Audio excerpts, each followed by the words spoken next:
উত্তরপ্রদেশে একই কাণ্ড। দোল খেলেছেন তো? নিশ্চয়ই আনন্দ হয়েছে। গতকাল একেবারে রঙে রঙিন হয়ে গেছেন। কোনো সমস্যা হয়নি আমাদের রাজ্যে, কোনো রকম সমস্যা হয়নি। ধর্মীয় হানাহানি হয়নি, সাম্প্রদায়িক সম্প্রীতি একদম বজায় থেকেছে। কিন্তু উত্তরপ্রদেশে একই কাণ্ড। শুনলে অবাক হয়ে যাবেন। গোটা ভারতে যা হয়নি কোনো দিন আজ পর্যন্ত, আমার যতদূর মনে পড়ে। আবার বলছি, একই কাণ্ড। এটা কি হচ্ছে আমাদের দেশে এবং উত্তরপ্রদেশে? এটা আবার পরবর্তী সময়ে পরবর্তী জায়গায় হবে না তো? শুনলে অবাক হয়ে যাবেন, গ্যারান্টি দিচ্ছে, শুনলে অবাক হয়ে যাবেন। উত্তরপ্রদেশে গতকাল রঙের হাত থেকে বাঁচতে, রং ঠিক বলবো না, বিভিন্ন রকমের খেলা হয় সেখানে। কি কি খেলা হয় সেসবও বলবো, কিন্তু সেখান থেকে বাঁচতে মসজিদ কমিটি 189টা মসজিদ পুরোপুরি ঢেকে দিয়েছিল ত্রিপল দিয়ে, বিভিন্ন কালারের ত্রিপল। কারণ যাতে কোনো রকম ভাবে উত্তরপ্রদেশের ওই সমস্ত মসজিদে, তাদের ধর্ম তো, তাদের সহানুভূতির জায়গা, তাদের সেন্সিটিভ জায়গা, তারা নিশ্চয়ই রক্ষা করবেন তাদের ধর্মীয় প্রতিষ্ঠানকে। সেটা অবশ্যই অধিকার আছে। আমাদের সার্বভৌম, আমাদের সাম্প্রদায়িক সম্প্রীতি, ধর্মনিরপেক্ষ এই রাষ্ট্রে তাদের অধিকার, তা তারা রক্ষা করেছেন। কারণ সেখানে হানাহানি এর আগে দেখেছি, সেখানে ধর্মীয় মেরুকরণের চেষ্টা প্রবলভাবে আমরা দেখেছি। সেই ধর্মীয় মেরুকরণের চেষ্টার জেরেই মন্দির, মসজিদ, বিভিন্ন জায়গা যেখানে রয়েছে, সেখানে মসজিদগুলোকে 189টা মসজিদকে একেবারে ত্রিপল দিয়ে ঢেকে দিতে হলো। বিভিন্ন জায়গায়, যে বলছিলাম যে বিভিন্ন জায়গায় বিভিন্ন রকমের খেলা হয়। কোথাও জুতো মারা খেলা হয়। হ্যাঁ, জুতো মারো হোলিতে জুতো মারা খেলা হয়। সেই জুতো মারা হোলিতে কি খেলা হয় জানেন? সেটা হচ্ছে হাইপার সেন্সিটিভ একটা জায়গা, মসজিদের পাশে জুতো ছোড়াছুড়ি হয়। এটা ওখানকার রীতি, মেনে নিলাম, ওখানকার রীতি। সেই জুতো যাতে মসজিদে না আঘাত করে সেটা নিয়ে কেউ ভাবে না। জুতো, সেই জুতো কখনো কখনো মসজিদের গায়েও লাগে। সেই জুতো যাতে মসজিদের গায়ে না লাগে, সেই নোংরামি কোট আনকোট আমরা দেখেছি বিভিন্ন সময়। আমাদের এখানেও বিভিন্ন জায়গায় দোল খেলার নামে নোংরামি হয় অনেক জায়গাতে, যেখানে নোংরা থেকে আরম্ভ করে আবর্জনা, সেই সব মানা হয় না। যে কে নিতে পারে রং, কে নিতে পারে না, এসব মানা হয় না, সবাইকে দিয়ে দেওয়া হয়। সেটা ওখানেও হয়। সেইটা থেকে বাঁচতেই এই প্রথম এই ভারতে, এই দেশে 189টা মসজিদকে পুরোপুরি মুড়ে ফেলা হলো, যাতে সেখানে টাচ পর্যন্ত না হয়। এই যে জুতোর কথা বলছি না, এই জুতোর হোলি, এখানে জুতো ছোড়াছুড়ি হয়, যে যাকে পারে জুতো ছোড়ে। উত্তরপ্রদেশের একটি জায়গায়, সেই উত্তরপ্রদেশের জায়গায় 109টা, ম্যাক্সিমাম 109টা মসজিদকে কভার করা হলো ব্যারেলিতে। ব্যারেলি সহ বিভিন্ন জায়গায় এইভাবে কভার করা হলো। শুধু তাই নয়, মসজিদ কর্তৃপক্ষ নিজে থেকে কেন করবে বলুন তো? কেন করতে হবে? তাদের নির্দিষ্ট প্রার্থনার সময় আছে।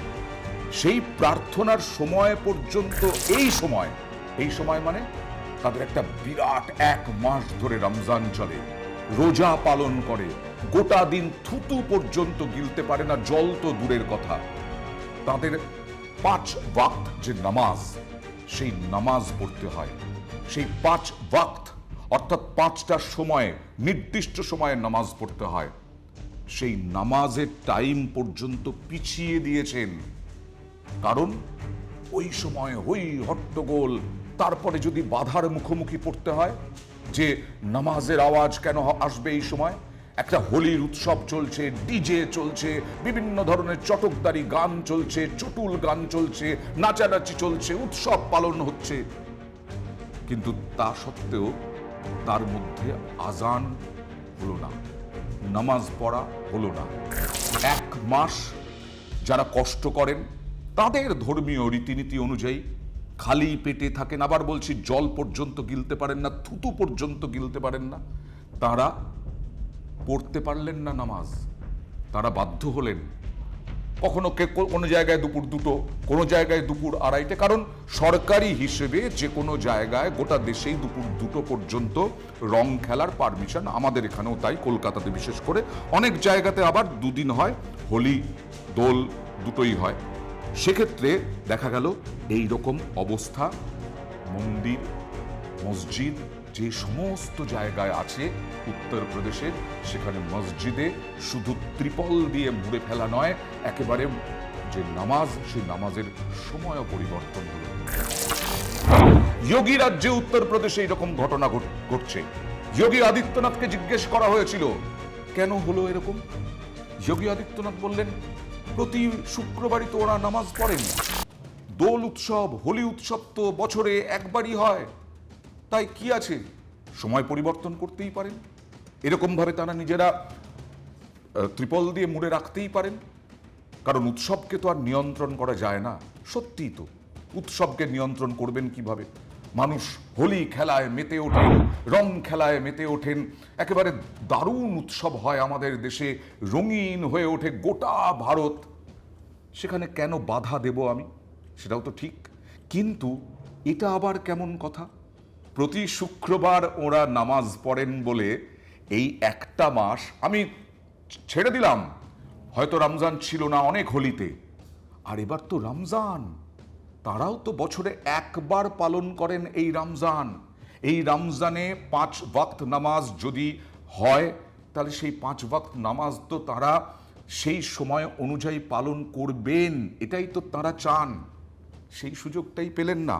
আর একজন মুখ্যমন্ত্রী বললেন এইভাবে যে প্রতি শুক্রবারই তো নামাজ পড়েন ওরা, তাহলে একবার এই সময় একটা দিনের জন্য পরিবর্তন না হয় নাই হলো। এই এক ভারতবর্ষ, এটা একটা অংশের ভারতবর্ষ, একটা ছোট ভারত, উত্তরপ্রদেশ না বড় ভারত, কারণ বলতেই হবে উত্তরপ্রদেশ হচ্ছে সব থেকে বড় রাজ্য আমাদের এই দেশে। আর উত্তরপ্রদেশে যোগী আদিত্যনাথ এই মুহূর্তে মুখ্যমন্ত্রী। শুধু একটা উদাহরণ দিয়ে কি গোটা দেশকে দেখা যায়?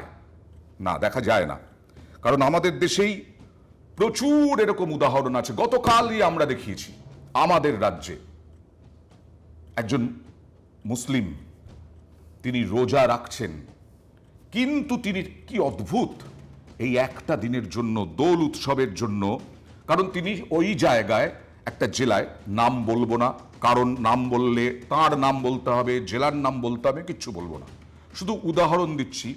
ওই ব্যক্তি রোজা একদিনের জন্য রাখলেন না, একদিনের জন্য ভাঙলেন, কেন জানেন?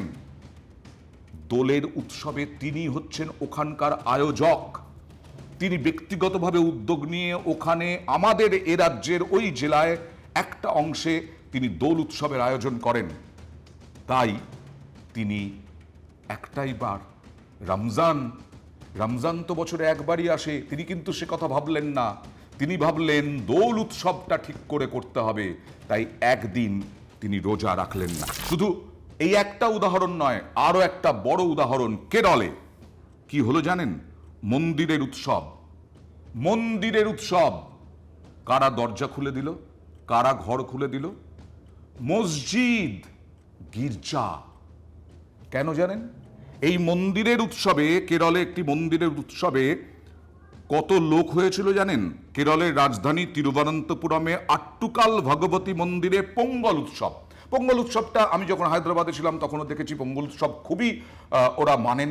পোঙ্গল উৎসব নিরামিষ খান এবং তার সঙ্গে সঙ্গে নতুন জামা কাপড় পরা থেকে আরম্ভ করে সমস্ত কিছু হয়। গোটা সাউথেই পোঙ্গল উৎসবটা যথেষ্ট মান্যতা দিয়ে পালন করা হয়। সেই পোঙ্গল উৎসবে বৃহস্পতিবার কেরলের রাজধানী তিরুবনন্তপুরমে এসেছিলেন লক্ষ লক্ষ মহিলা মন্দিরে। কিন্তু মন্দিরে থাকবেন কিভাবে, মন্দিরে পুজো দেবেন কিভাবে?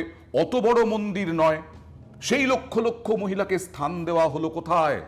মসজিদ খুলে দেওয়া হলো, গির্জা খুলে দেওয়া হলো, গাড়ি চালকদের বিশ্রামের জন্য পুণ্যার্থীদের মানাক্কাদ জুমা মসজিদের গাড়ি রাখার জায়গা খুলে দেওয়া হলো, গাড়ি চালকদের বিশ্রামের জন্য বন্দোবস্ত, ভক্তদের জন্য পানীয় জল, মহিলাদের আলাদা শৌচাগার, সব ব্যবস্থা করা হয়েছিল মসজিদের তরফে।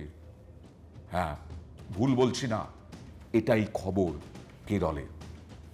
তাহলে যোগী আদিত্যনাথের এই বক্তব্য কি খাটে যে এই একটা দিনের জন্য না হয় তারা প্রার্থনার সময় বদল করলেন? এ কি কাণ্ড হলো উত্তরপ্রদেশে?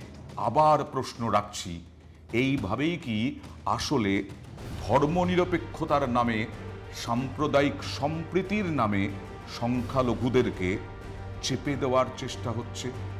ভোট রাজনীতিতে উত্তরপ্রদেশে বাধ্য হচ্ছেন কোনো না কোনোভাবে গেরুয়া শিবিরের দিকে যেতে সংখ্যালঘুরা ভাবছেন, সংখ্যাগুরুদেরও আমার মনে হয় এই মুহূর্তে ভাবার সময় এসেছে।